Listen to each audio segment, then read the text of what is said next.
Hello भाई, देखिए हम बेसिकली अपना चैप्टर सरफेस केमिस्ट्री पढ़ रहे थे। सरफेस केमिस्ट्री में हम कैटालाइसिस के साथ डील कर रहे थे, होमोजीनियस एंड हेट्रोजीनियस। हमने हेट्रोजीनियस कैटालिसिस के बारे में पढ़ा था, क्या होते हैं, कुछ एग्जांपल्स हमने देखे थे। बेसिकली वो कैटालिस्ट जिनकी जो फेज है वो डिफरेंट रहेगी रिएक्टेंट से प्रोडक्ट से, उनको हम बोलते हैं हेट्रोजीनियस कैटालिस्ट। तो आज हमें उसके मैकेनिज्म के साथ डील करना है। Mechanism of heterogeneous catalytic reactions.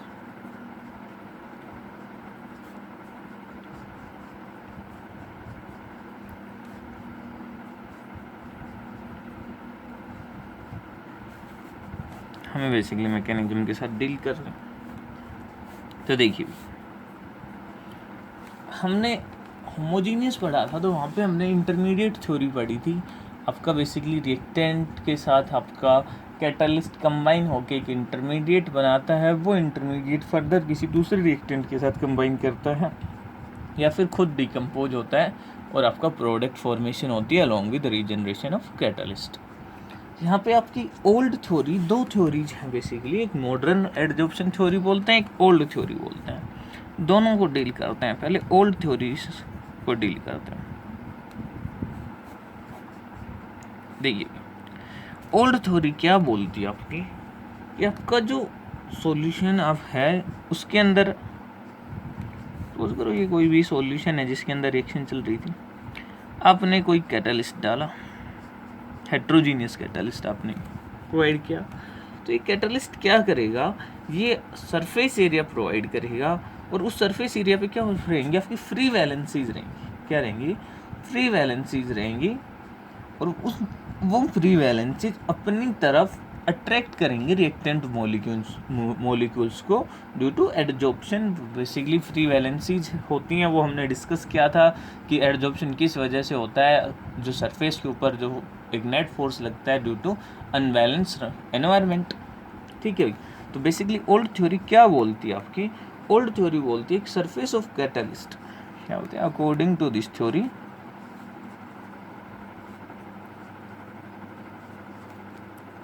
surface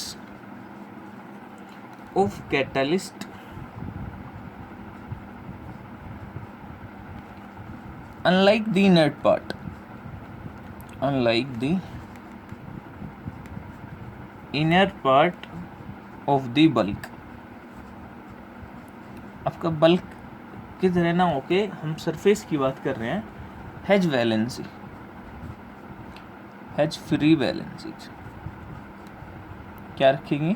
free valencies रखेंगे। और उन फ्री वैलेंसीज पे क्या होगा? एडजॉर्प्शन होगा। वो क्या पुराएंगे? Which provides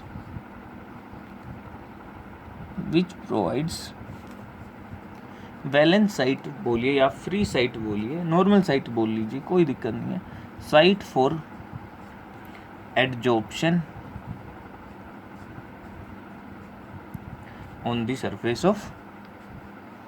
on the surface of solid catalyst।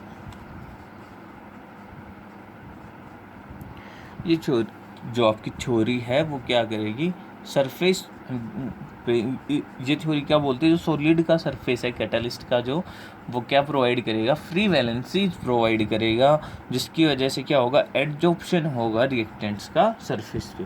अब उस एडजॉर्प्शन से क्या होगा, सपोज करो ये आपका सॉलिड कैटालिस्ट का सरफेस, ठीक है, हम नॉर्मल N2+H2 की ही बात करते हैं, N2+3H2। ये आपकी रिवर्सिबल प्रोसेस रहेगी। यहाँ पे iron and molybdenum catalyst and promoter, ये आपका बनेगा 2NH3। ये आपका सॉलिड हेट्रोजीनियस है, तो ये आपका क्या है, iron surface.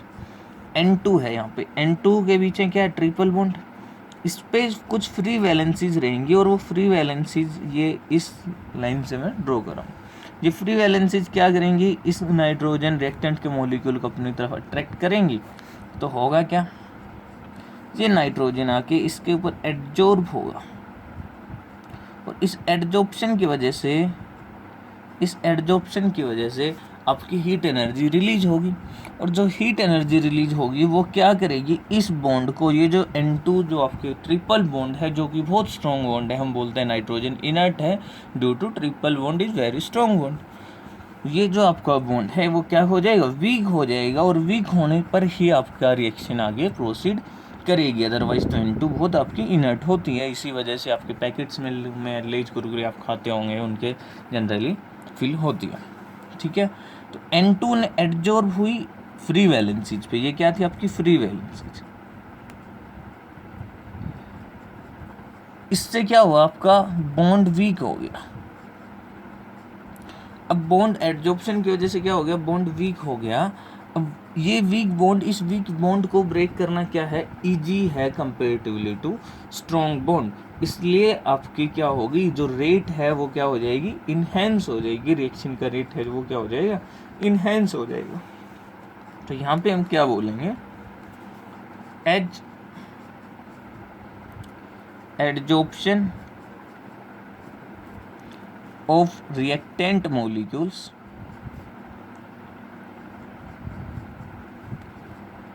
takes place on surface of solid catalyst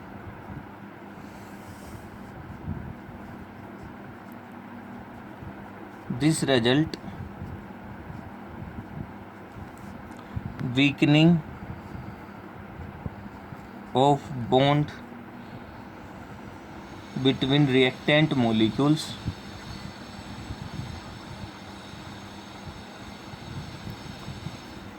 which enhance या increase भी आप बोल सकते हो, which enhance the rate of reaction। तो ये तो आपकी थी ओल्ड थ्योरी कि आपका सरफेस प्रोवाइड करेगा, रिएक्टेंट एडजॉर्ब होगा और वो आपके एडजॉर्प्शन की वजह से बॉन्ड वीक हो जाएगा। आपकी एडजॉर्प्शन होने पे एक्सोथर्मिक प्रोसेस है, जो एनर्जी रिलीज होगी वो बॉन्ड को वीक करेगी और आपकी रिएक्शन रेट इंक्रीज हो जाएगी। ये आपकी ओल्ड थ्योरी थी। अभी जो थ्योरी है वो आपकी है मॉडर्न एडजॉर्प्शन थ्योरी। सेकेंड जो आपकी थ्योरी है उसको हम बोलते हैं मॉडर्न एडजॉर्प्शन थ्योरी। ये बेसिकली क्या है, ये कॉम्बिनेशन है ओल्ड थ्योरी और आपकी जो इंटरमीडिएट थ्योरी आपने पढ़ी थी होमोजीनियस में, उन दोनों का क्या है, एक मिक्स कॉम्बिनेशन है। क्या है, combination of old adsorption theory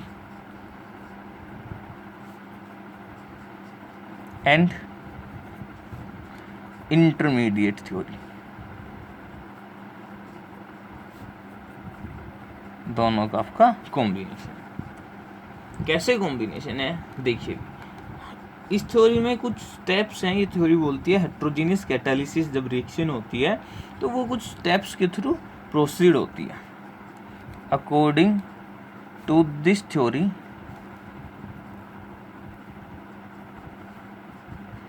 reaction proceed through the following steps। कुछ स्टेप्स हैं हेट्रोजीनियस कैटालिसिस, अगर आपकी रिएक्शन है तो वो कुछ स्टेप्स के थ्रू गो थ्रू होगी और उसे वैसे आपकी रिएक्शन प्रोसीड करेगी। स्टेप मैं यहाँ पे लिखता हूँ, ये वो इस थ्योरी के अकॉर्डिंग फर्स्ट स्टेप जो होता है वो आपका है diffusion of the reactant on the to the लिख लीजिए on the to the surface of catalyst।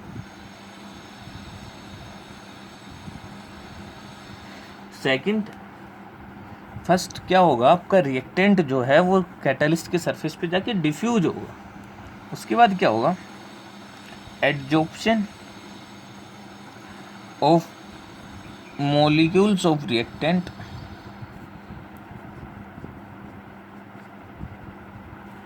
at the active site। जो एक्टिव साइट्स रहेंगी, जो फ्री वैलेंसीज रहेंगी, वहाँ पे क्या होगा, एडजॉर्प्शन होगा रिएक्टेंट मोलिक्यूल्स का। थर्ड स्टेप में क्या होगा, occurrence of chemical reaction, occurrence of chemical reaction. Solid surface के ऊपर ही आपका कैटलिस्ट के सरफेस पे क्या होगा, आपकी केमिकल रिएक्शन होगी on the surface of catalyst.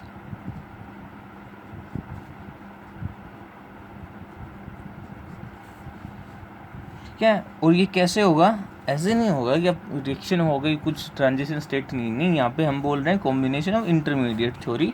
तो यहाँ पे आपका इंटरमीडिएट बनेगा through the formation of intermediate.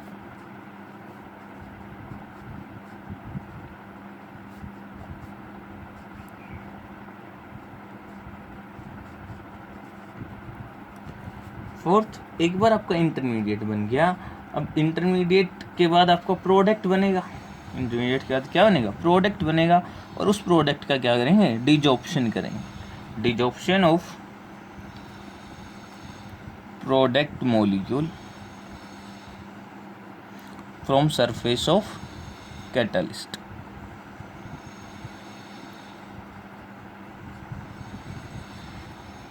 ठीक है, अब क्या हो गया, अब डिजॉर्प्शन हो गया, तो अब फिर से क्या होगा, आपका सरफेस फिर से अवेलेबल हो जाएगा आगे रिएक्शन करने के लिए।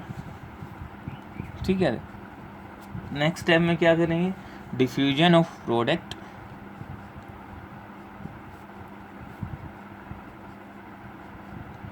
Away from the surface.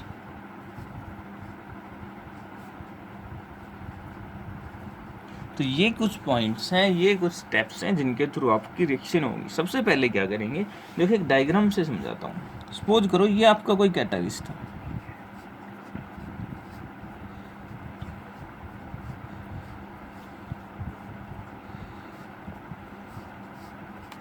ये आपका कोई कैटलिस्ट है। ये क्या है, इनकी फ्री वैलेंसीज एक्टिव साइट्स हैं वैसे, ठीक है। Catalyst surface having free valencies, और साइट्स भी आप बोल सकते हो। ठीक है, अब क्या किया, इसके ऊपर आपके रिएक्टेंट्स हैं ए एंड बी। आपका कोई रिएक्टेंट है ए एंड बी, और उसको किसी प्रोडक्ट में चेंज होना है। सबसे पहले क्या होगा, डिफ्यूजन होगा। डिफ्यूजन कैसे होगा, ऐसा नहीं है कि जो कैटलिस्ट कहीं और है और रिएक्टेंट्स कहीं और है। डिफ्यूजन का मतलब है वो आके सरफेस को सराउंड करेंगे, सरफेस के नियर बाई रहेंगे। ये जो आपके ए और बी जो आपके रिएक्टेंट्स हैं, ये क्या करेंगे, डिफ्यूज होंगे, फैल जाएंगे आपके सरफेस के ऊपर रिएक्टेंट। ये क्या करेंगे, डिफ्यूजन। एक बार डिफ्यूजन हो गया, उसके बाद क्या होगा, सेकंड स्टेप, अपने रिएक्टेंट और कैटलिस्ट डाला, कैटलिस्ट ने सरफेस प्रोवाइड किया, रिएक्टेंट मॉलिक्यूल्स कैटलिस्ट के सरफेस के नियर बाई डिफ्यूज हो गए, बिखर के फैल गए। ठीक है, अब सेकंड स्टेप में क्या होगा, एडजॉर्प्शन। एडजॉर्प्शन किस पे, ऑन सरफेस, कैटलिस्ट के सरफेस पे एडजॉर्प्शन होगा। एडजॉर्प्शन में क्या होगा, आगे नेक्स्ट पेज पे करता हूँ। ये जो आपकी फ्री वैलेंसीज थी, वहाँ पे जाके क्या हो जाएगा, आपका रिएक्टेंट जो है वो एडजॉर्ब हो जाएगा। ये जो फ्री वैलेंसीज थी, इस पे आपका रिएक्टेंट क्या हो गया, एडजॉर्ब हो गया। अब क्या होगा, थर्ड स्टेप में एडजॉर्प्शन के बाद इंटरमीडिएट फॉर्मेशन होगी। क्या होगी, केमिकल रिएक्शन होगी और इंटरमीडिएट फॉर्मेशन होगी। Chemical reaction occur through intermediate formation.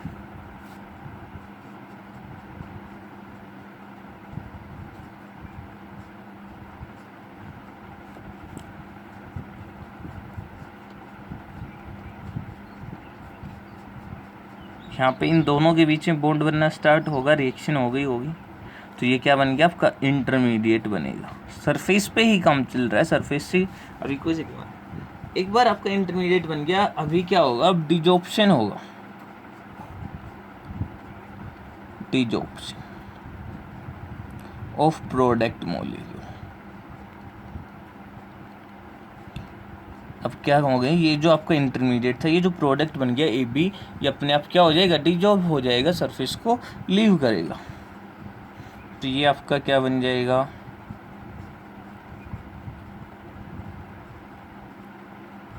जी, प्लस इसके साथ क्या जुड़ेगा, ए बी।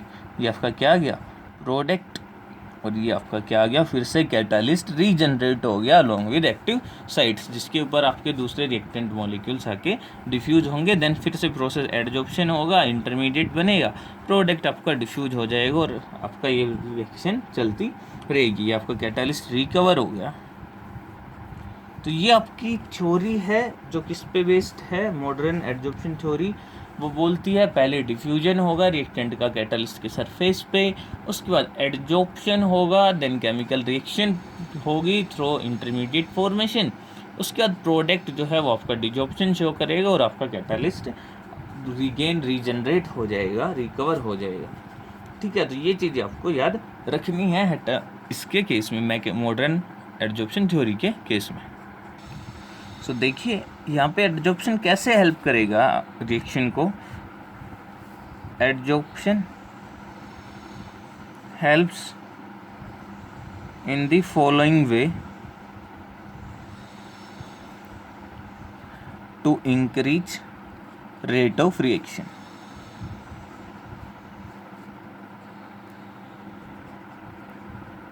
सबसे पहला जैसे एडजॉर्प्शन होगा सरफेस पे, सो कंसंट्रेशन जो है रिएक्टेंट की सरफेस पे इंक्रीज हो जाएगी, और अगर कंसंट्रेशन अगर आपकी इंक्रीज होगी तो रिएक्शन रेट भी क्या करेगा, इंक्रीज करेगा। सबसे पहले क्या, first step, adsorption increase the concentration of reactant on surface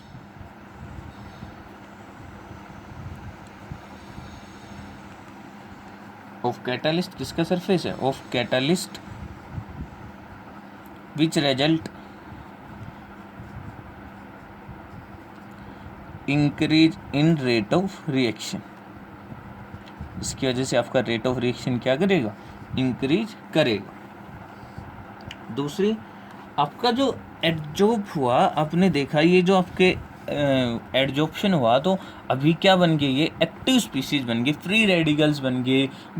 adsorption के बाद बॉन्ड्स हैं वो वीक हो गए, बॉन्ड्स वीक हो गए, या फिर जो इंटरमीडिएट्स बना है वो आपके फ्री रेडिकल्स बन गए, जो हाईली अनस्टेबल स्पीसीज हैं, जो वेरी फास्ट हाईली रिएक्टिव होते हैं, वेरी फास्ट रिएक्शन आपकी शो करते हैं। तो एडजॉर्प्शन की वजह से डिसोसिएटेड फॉर्म में एक्टिव स्पीसीज आपको मिलेंगे, बॉन्ड्स वीक हो जाएंगे, जिसकी वजह से आपका रेट ऑफ रिएक्शन इंक्रीज होगा।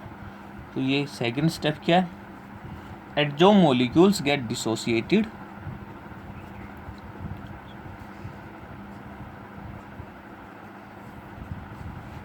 to form active species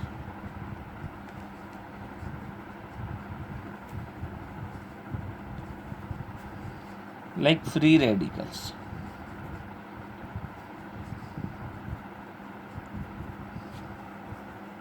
which react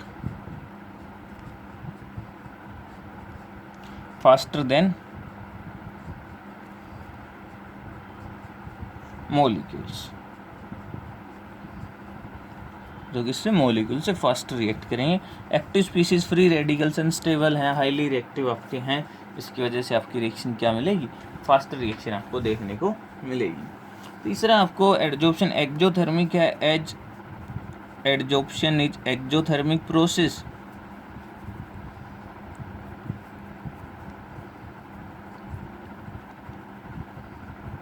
सो क्या होगा भाई, सो रिलीज्ड एनर्जी, जो आपकी एनर्जी रिलीज हुई है वो कैसे यूज होगी, as an activation energy. Release energy is used as an activation energy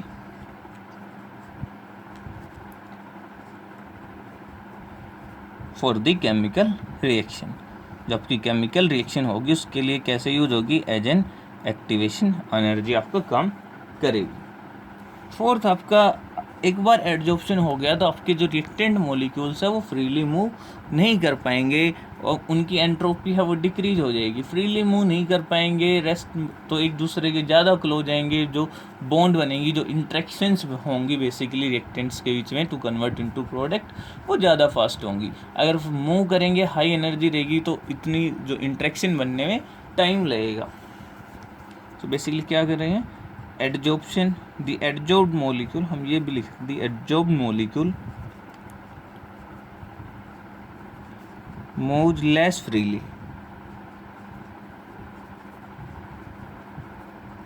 so easily react,